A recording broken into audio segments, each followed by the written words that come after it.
in your brain, you're in the nerds domain. Come on in, it's about to begin.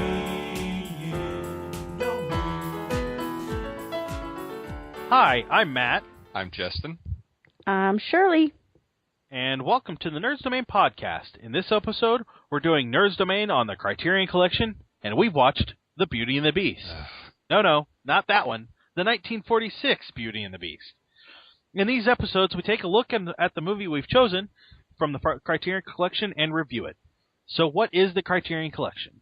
Criterion Collection is a continuing series of important classic and contemporary films on home video.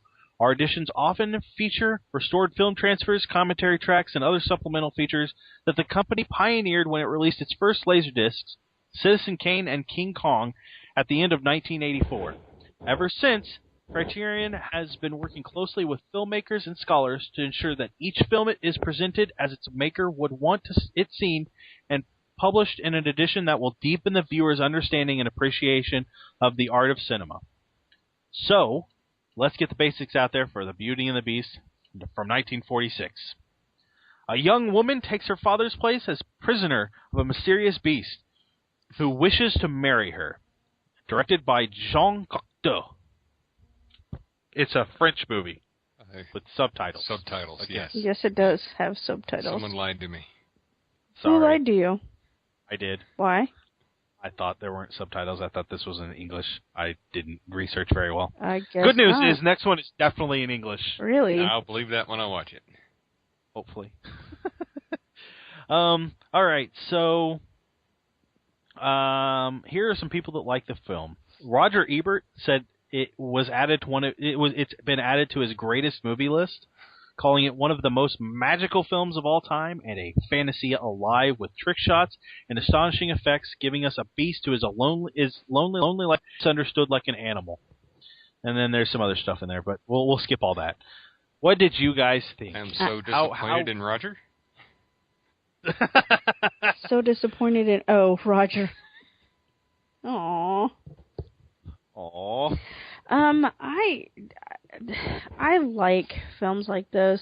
I don't know why, but I mean, I liked it, and I thought some of the effects were really, really creepy. What I found really interesting was what we've seen from Disney has been so changed from. Was this the original version, or did this get?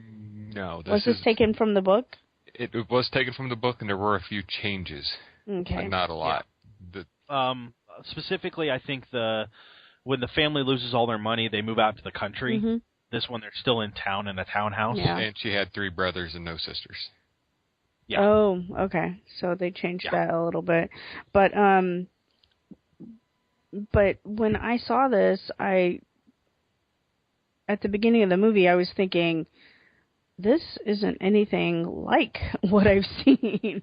And I didn't do any research going into it because I don't, especially with movies, I don't like researching them because I want them to tell their own story.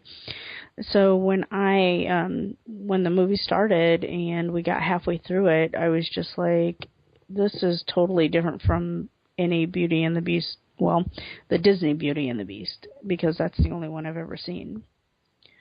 So I really liked it. I liked the special effects, especially when she comes out of the wall. That's pretty cool. And I kept thinking that I was seeing a whole new story of Beauty and the Beast, and I liked the interpretation. And at the end, I really, really thought like he was going to die, and I was like, "Wow!" So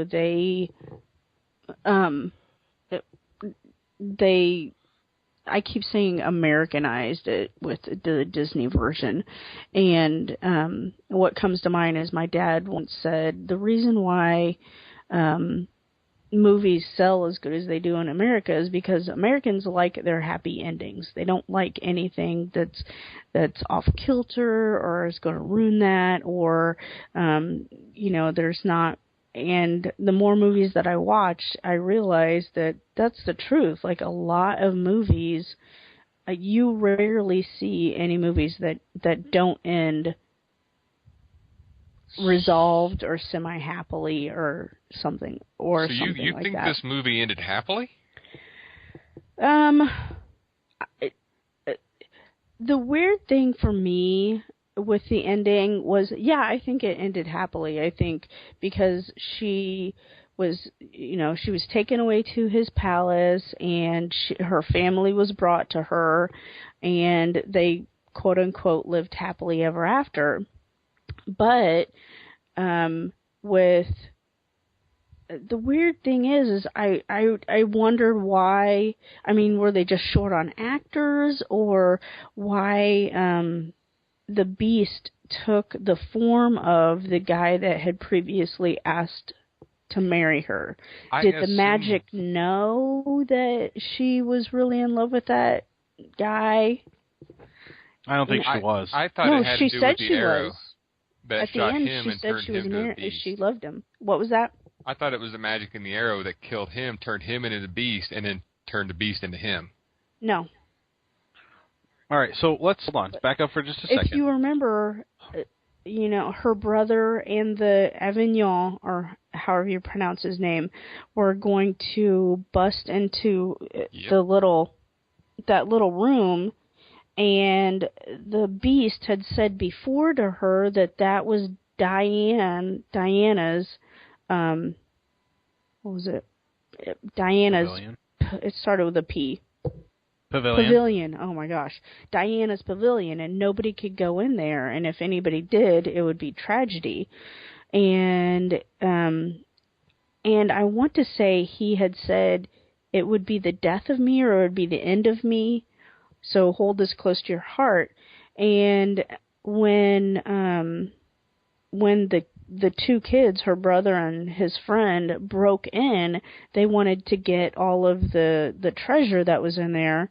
And of course, the pavilion being enchanted, the statue of Diana, shot him with the arrow, thus breaking the spell against the prince and turning her brother's friend into the Beast. See, I translate that a little differently. I thought they basically switched places. I mean, I know the Beast has the Beast's memories, but he became the image of the guy who got shot. Yeah, because the guy who got shot took the image of the Beast. Right, and that's why I was wondering, like, were they short on actors? Why did they give the prince, in the end, the Beast, who is the prince, I did give him his face, because their conversation was, he was like, why do you keep staring at me? And she's like, because you remind me of somebody I used to know. And the thing is, that's what she said, or it was translated that way. You remind me of somebody I used to know. And at that point in time, I'm like, why is she saying that she used to know this person when she knows him currently? And then he kept asking her, well, who do I remind you of? And she told him, and he said, well, did you love this man? And I think at first she said no, but then she turned around and she said yes, she did love him. And you could see on his face that he was a little upset by that, because he wanted her to just love him.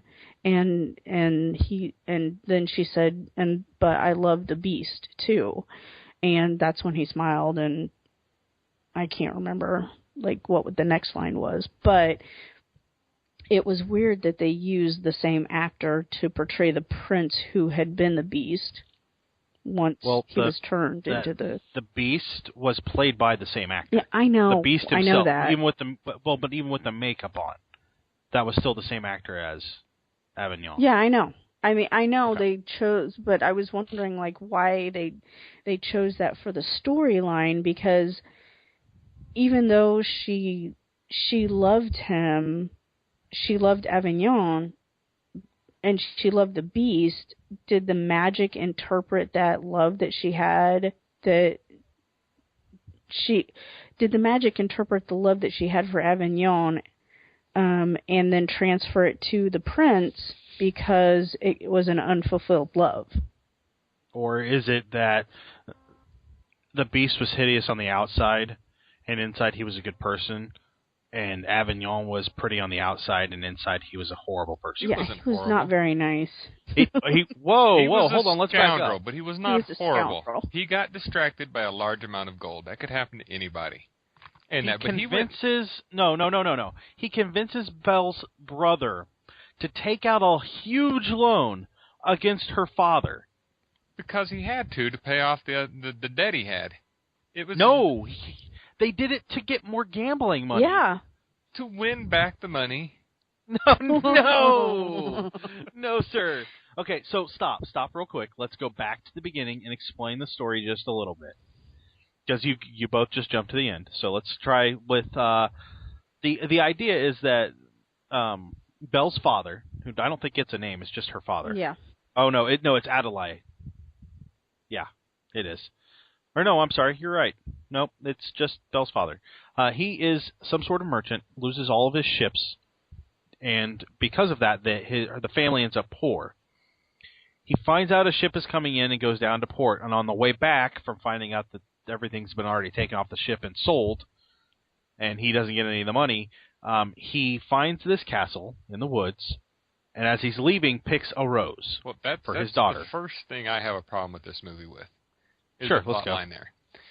The doors open up magically for the guy as he walks in. That's warning sign number one. Warning sign number two is the torches magically light up as he walks by. He might not notice that they're moving hands holding them yet. I'm going to get into See, how do you not... And that's my problem with that. How do you not notice these torches are being held by arms and they're moving? Yes. Now, by just the shadow alone, you should know that. I would like to think that I'm a brave person, but at that point I would be running screaming out of that house as quickly as I could. And then he goes and sits down at the table, and the freaking hand lets go of the candelabra and pours him a freaking glass. That he drinks.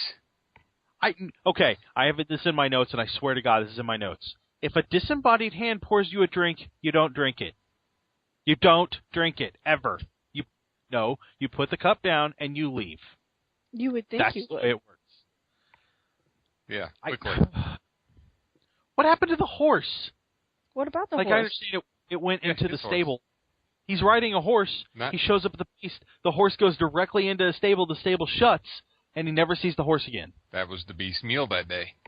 Yeah, no kidding. That's what I was thinking. thinking. That was my first main problem with the story is that the whole movie should have stopped right there. It didn't bother you that the father looked like a pilgrim? Well, that What was... do you mean a pilgrim? With his not hat? right time period. The big tall hat and the made him look like a pilgrim.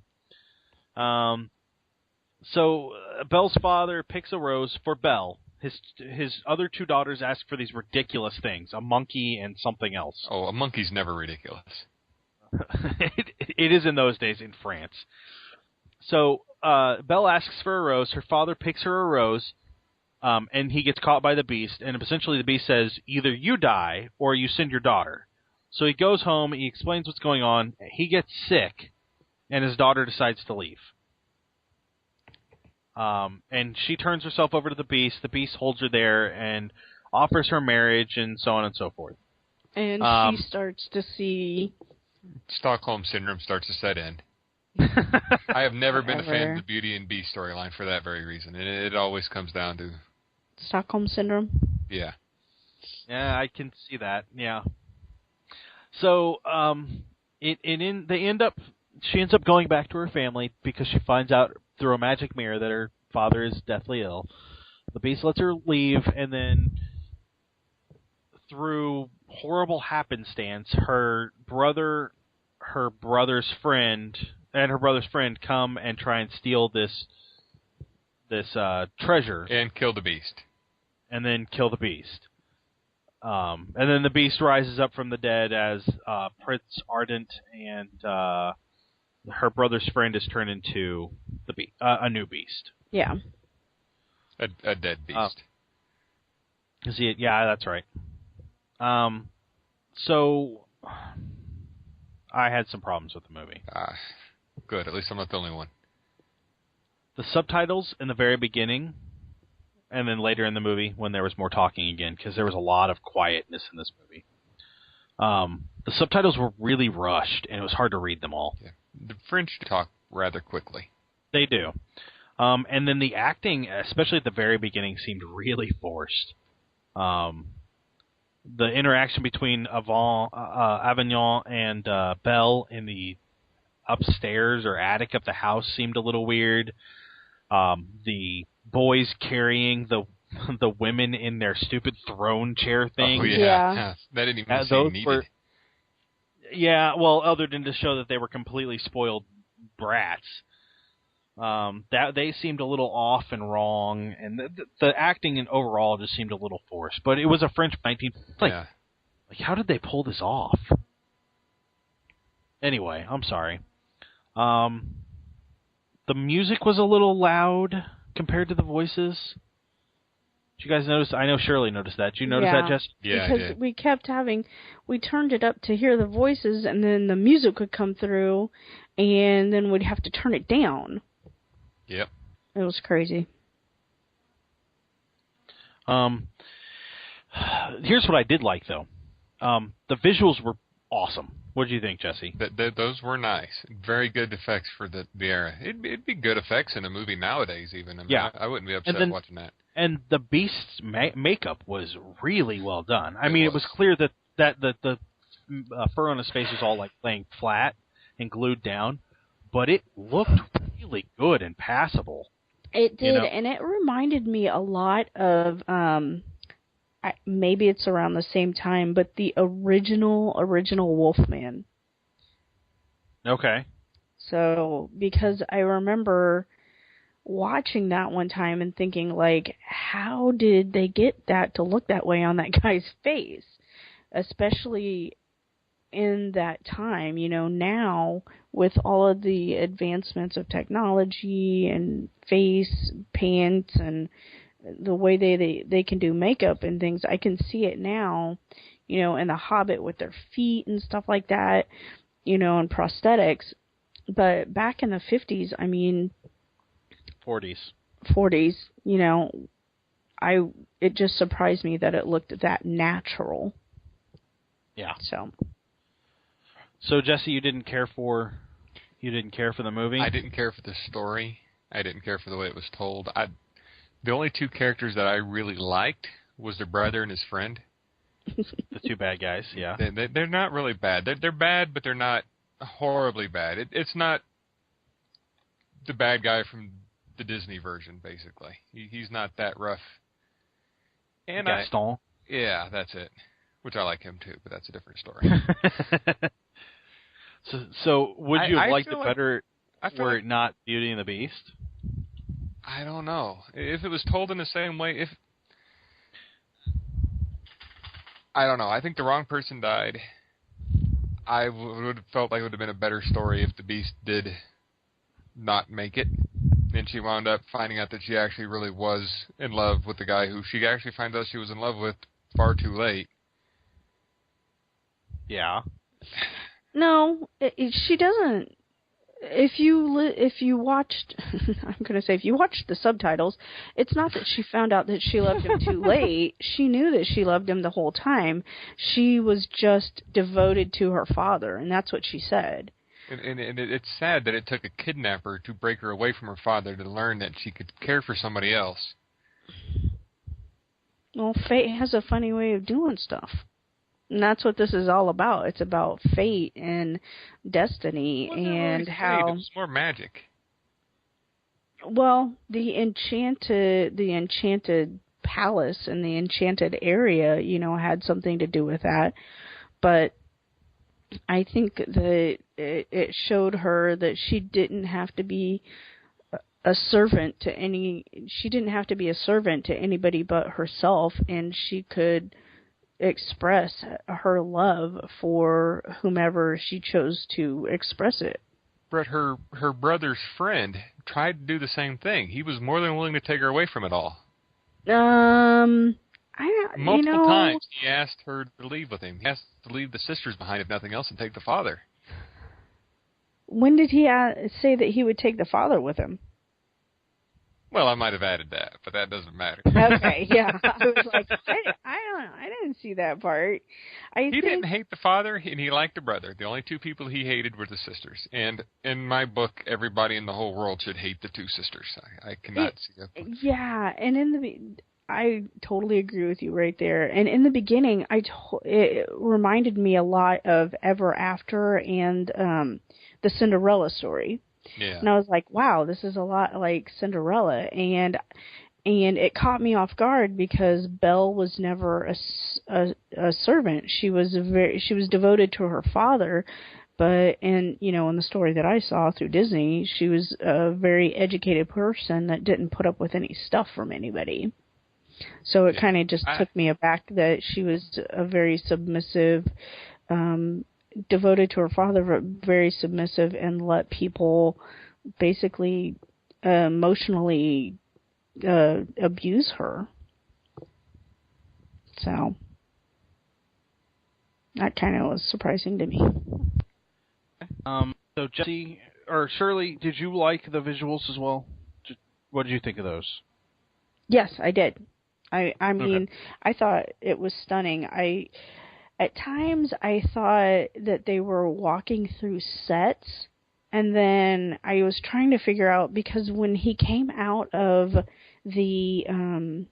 when the brother came, or Avignon came out of the stable and walked out into the drive to get Magnifique, the horse, I was like, oh, it's a set. And then he walked out into the sunlight, and he walked down the drive and grabbed the horse, and I was like, no, is that outside? And I could, in today's day and age, you can tell, like, if it's like a set or if they're actually really outside, and I just couldn't ever tell. So, set-wise, it was kind of disconcerting. I mean, I liked it. It was very visually effective and beautiful, and I liked the special effects, the arms, and her coming out of the wall, and the disappearing was really good. So, the exteriors were shot at Chateau de la Roche Corbon. It looks like it is between some places in France that I don't know. But it's a well-known grounds that are actually it looks like a national. The garden is a national treasure or something. Cool. So that's kind of interesting.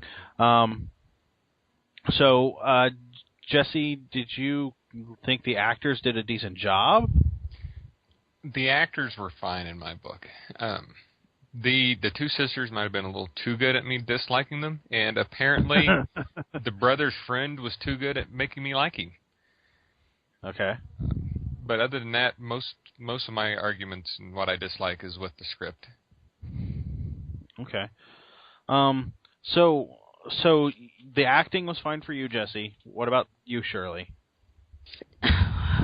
In movies like this where there's subtitles, it's hard for me to pay attention to the words or the audio part of it.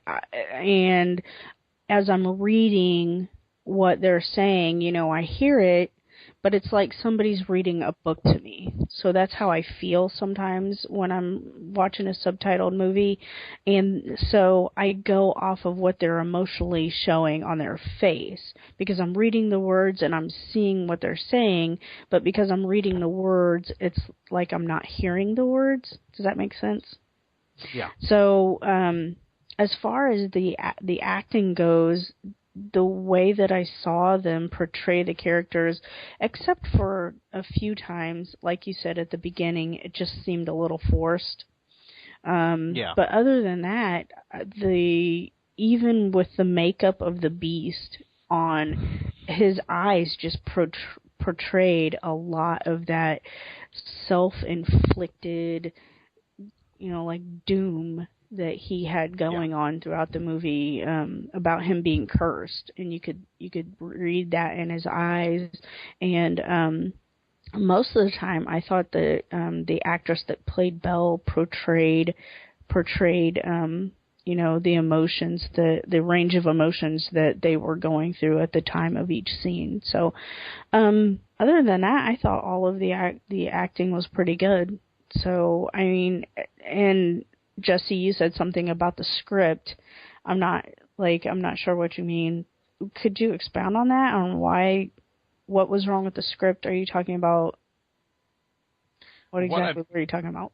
What I don't like about the script is, like I said, for starters, if they're going to make a person... I didn't want the guy who died to die enough. In my book, like I said, it didn't end happily. Right. I was still wishy-washy. I'll admit it's because I come in with it being a Beauty and the Beast story. The Beast in my book has never been the hero in any of them, even in this one. He is sympathetic. Not even in the Disney one. Really? Yes, I'll admit Gaston is definitely not the hero either. But okay.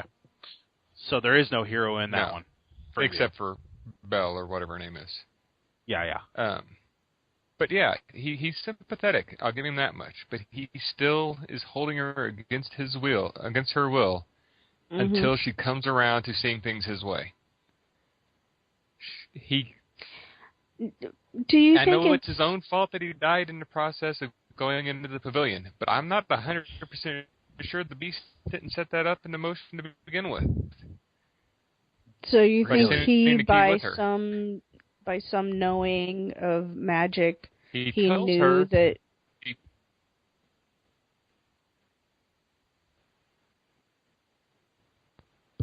Did we lose you?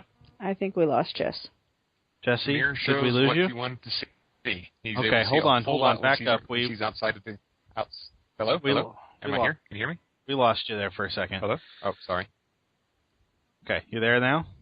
Yes. Okay. Maybe. Am I here? Check your connection. Make sure you're not downloading anything. Anyway, so you said that you thought the Beast set him up? I think the Beast might have set him up. I know he says he sent the key with her as a sign of good faith, but he does have the magic mirror. The magic mirror does show kind of whatever he wants it to see.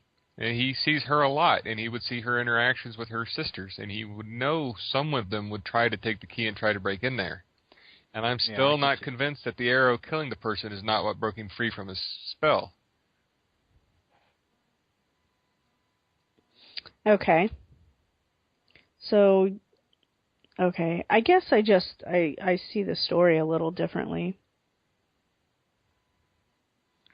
Do you want to tell us more about that? Well,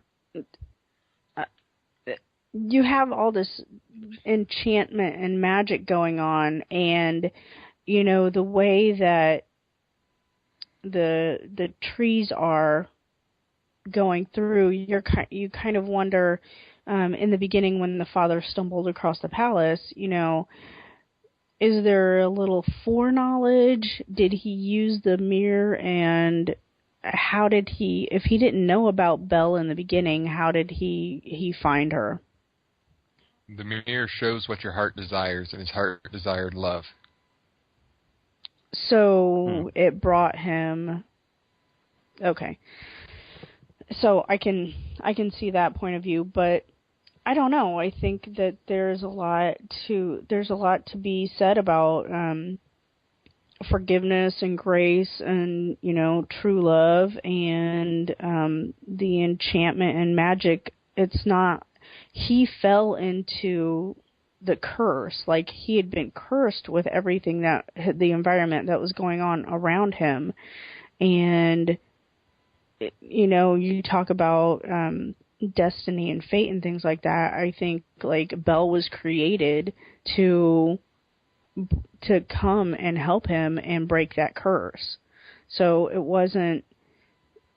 She was there to protect her father so that nothing would happen to her father, yes, against her will, but in the end, she realizes that she's here to help this man find himself again.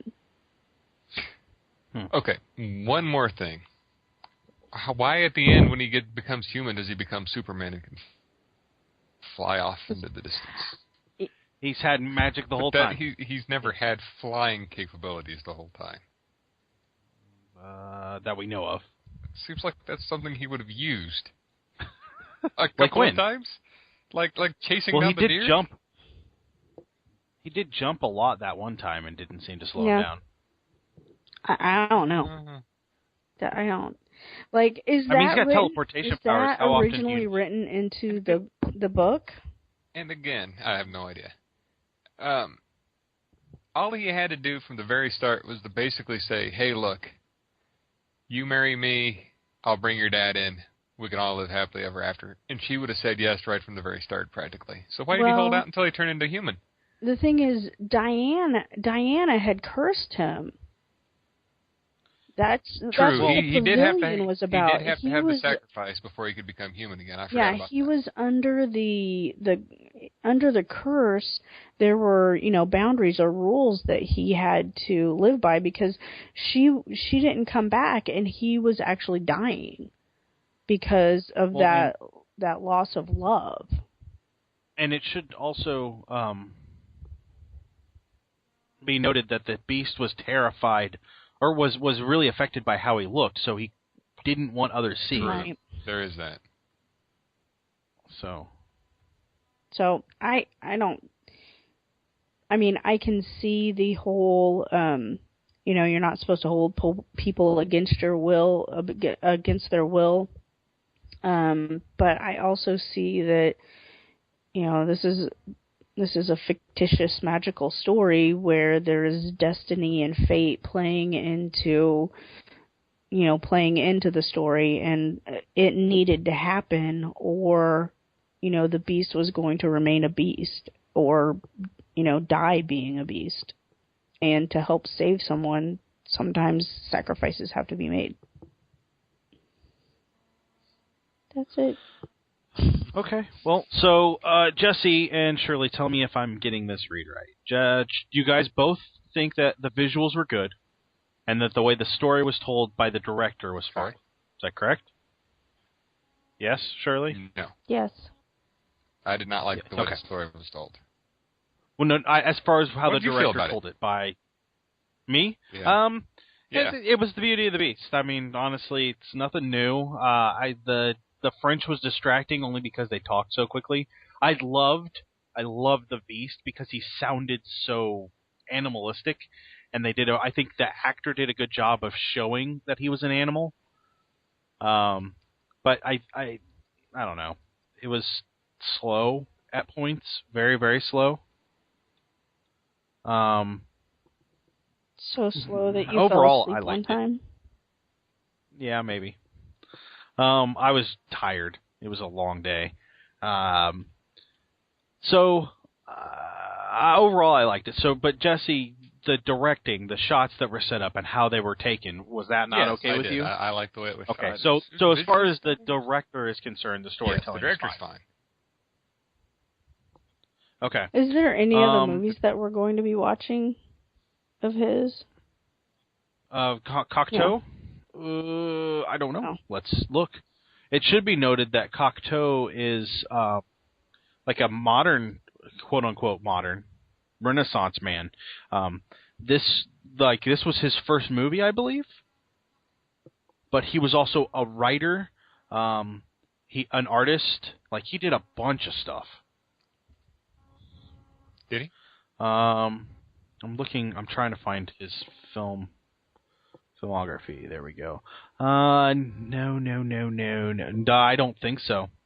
I'd have to look deeper, but at this point we're not planning on it. We might. Okay. So, yeah, so he did a bunch of poetry. He wrote a bunch of plays. He did these movies. He was a scriptwriter. He did some singing.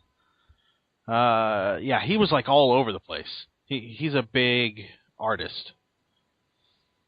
I don't think we're going to see anything else of his though. Okay. But Jesse, you were okay with the direction and the visuals were good. The acting was fine for both of you guys, right? Other than a little forced. Yeah. A little forced. Pretty much.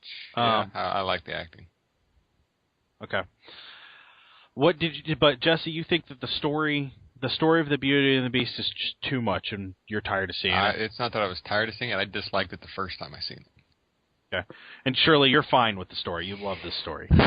In the real world, of course, there would have been SWAT all over the place. But, I mean, in this type of fantasy setting, it kind of reminds me of, in a roundabout way, it kind of reminds me of, Lancelot and Guinevere. Because there's that, a little bit of the forbidden love, and there's the aspect of, there's the forbidden love, but she has to go beyond being the woman of that time to, love and save and rescue a man who thinks that he's alone. Okay. But Guinevere and I don't remember a whole lot of Stockholm going on there though. Held against her will. Well, I'm talking about the overall aspect of what type of love story it is. Did you guys notice the Cinderella stuff at the very beginning? That's what I said. Yeah, I know. That's why I'm bringing it up. Yeah. I'm trying to remind you of stuff you said. All right, so here are my notes for the movie. Subtitles were way too fast. Yep. The visuals were really nice. This is in order, by the way. The father looks like a pilgrim. How do you not notice the candle holders moving? If a disembodied hand pours you a drink, you don't drink it. The music level is louder than the voices, and the makeup of the Beast is great for 1946. Honestly, that visual of the Beast is by far my favorite thing. Yeah. I can't express that enough, how happy I am. I thought the makeup was amazing, too. And so you guys didn't like the wall thing?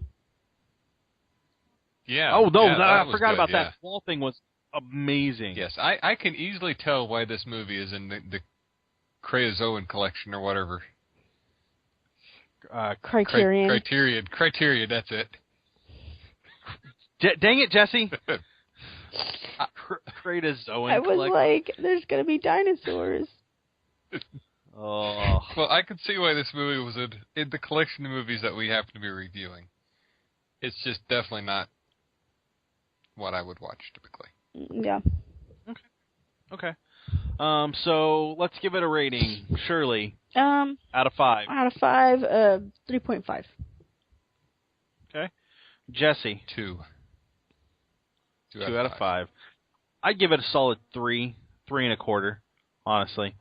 Overall, I think the movie wasn't bad. I understand Jesse's complaints, but I think the director was really good. I really like that, and I have to say that if it were in English, because I really am tired of the subtitles. I'm not the only one. I'm not. Were it in English, it probably would have gotten me a half a point more because I could have understood the acting instead of just what they were saying. Yeah. Yeah, I think I'm really happy with this movie. I'm glad we saw it. It gives me an idea of what we're looking at from Criterion, and I really like what they've got. I really like what they put out in this movie. Cocteau seems to be really solid on his visuals and how he wants you to see the movie. So I was really happy with that. So next month, we will be watching Lord of the Flies. Hope you guys are all excited about that. We kind of are. This is the 1963 Lord of the Flies. Mm-hmm. Not the more recent one with what's his face. He's the one that was in What's That movie, right? Yeah, what's his face in What's That movie? I thought. Oh man, what is his name? He was in Independence Day and Jurassic Park. Is he the guy with Jeff the Goldblum? chaos theory? There you go. Jeff Yes. He's Jeff in Goldblum. Lord of the Flies? I thought he was in the newer Really? one. I don't know. Is he a kid? He's in The Fly. Oh. Good job, guys. That's oh my awesome. goodness. House of the Fly, Lord of the Flies, whatever. This one is completely in English. Hooray. Good Lord. But it looks like we'll be watching that one next. So that's it for us tonight on the Nerds Domain. A little bit shorter of a podcast, but that's okay. You can always catch us, you can always send us an email at nerdsdomain@gmail.com. We encourage you to let us know what you think and ask any questions you want. We'll answer them in a future podcast. You can catch us on Twitter. I'm at Quiet. Shirley is at SNED70.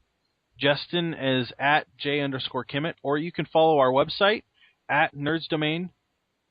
You can also catch us on Facebook at facebook.com/nerdsdomain. We want to thank Josh Shop for our music. If you'd like to help us out, you can head over to the website. Yes, the website, the website. You can head over to the website and buy something through our Amazon link. Amazon link's on the right. Once you click it, you can bookmark that and use it every time. It doesn't cost you anything more. It doesn't take any longer for it to get to you. It's just a little bit comes our way, and you pay the exact same price and get the exact same service. And we would really appreciate that. And if you enjoy our podcast, we encourage you to give us a review over on iTunes and let us know what you think. And we will talk to you real soon. Bye-bye.